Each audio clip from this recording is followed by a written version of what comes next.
I want to be the best, simple and plain. To be the best, you have to win. And that's why I play the game. And that's what drives me. If I got to fight to get you in the gym, that's a problem. That's a problem. You want players that are gym rats, players that want to be in the gym, that want to work. And then from there, you build on top of that. But if you're lazy, man, I don't want to talk to you. I don't want to deal with you. You're going to make me feel dumber. You know, you're going to lower my level. I don't think so. You can go over there. You have to keep moving on, because I know a lot of guys who've been number one in the past years, and it just fell off a cliff. Mm-hmm. So I have to keep working hard, and hopefully everything will work out. I'll be number one in the future. So I'm going to continue to work hard, and we as a team, we're going to continue to work hard as an organization the same way. We continue to push and push until we get back to that top. You start with, what do you want your game to be? What would make your game most unstoppable or hard to deal with? And now you work backwards from there, and you start building it one piece at a time, one move at a time, one counter at a time. So there's a lot. We flew back to LA that night, and I got home, it's probably like 3 in the morning, and I went down to the high school, which is down the street from our house. And the janitor let me in the gym, and I shot all day. All day. I mean, all day. And this was right after that playoff game. And I didn't leave the gym. I just kept shooting and practicing. I got a chance to let out the steam of disappointing my teammates and millions of fans. I got a chance to let all that out instead of bottling it up and envision that moment over and over. That was a huge something for me, because I felt like everybody had written me off after those air balls. And I was really excited when the schedule came out and I saw we had Utah. Well, I just try to listen to my body, just kind of listen to it. We have a great staff here, and we just work hand in hand and just listen to how my body feels, and just try to respond accordingly.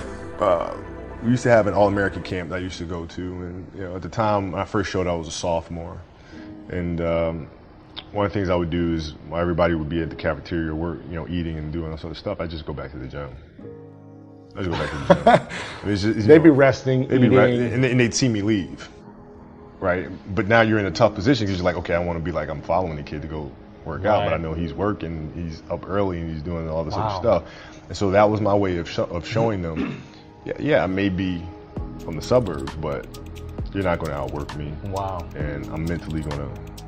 Did someone teach you that? We really seem to, have bonded and understand that if we want to get to that elite level, we really have to put in the work day in and day out. With that, but I've worked extremely hard this summer to be able to play at a high level, regardless of the minute, right? If it's 30, if it's 48, I'm prepared to do whatever's necessary, and that's my job to do so.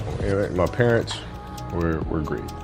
Growing up, they instilled in me the importance of imagination, of curiosity, and understanding that, okay, if you want to accomplish something, I'm not just going to sit here and say, yes, you can do whatever you want. Mm-hmm. Yes, you can, but you have to also put in the work to get there, right?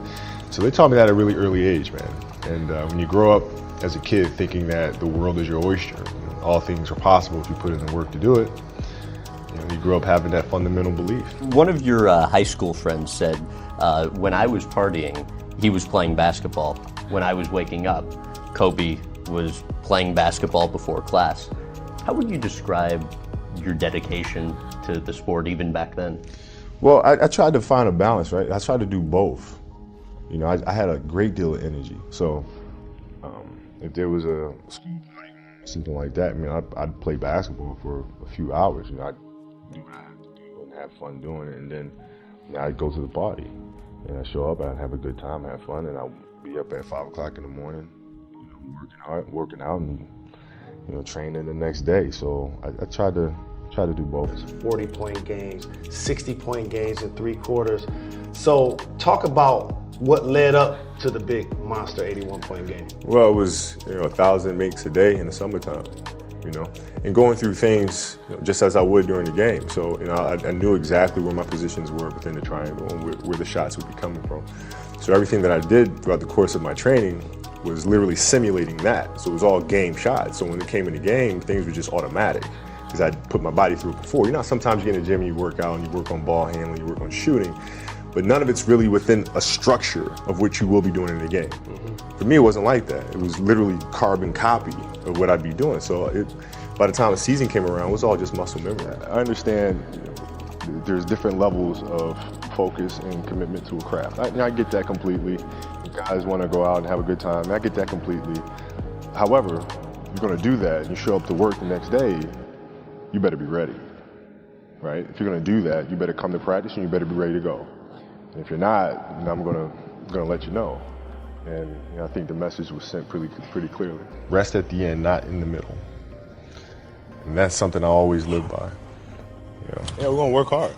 You know, that's what training camp's about, preseason's about, is working hard, getting in shape, getting in condition.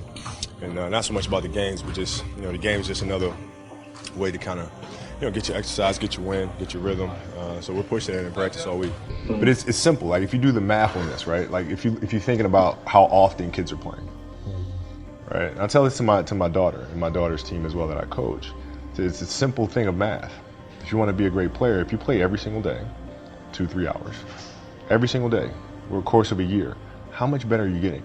Most kids will play maybe, you know, an hour and a half, 2 days a week. Right. Do the math on that. It's not going to get it done.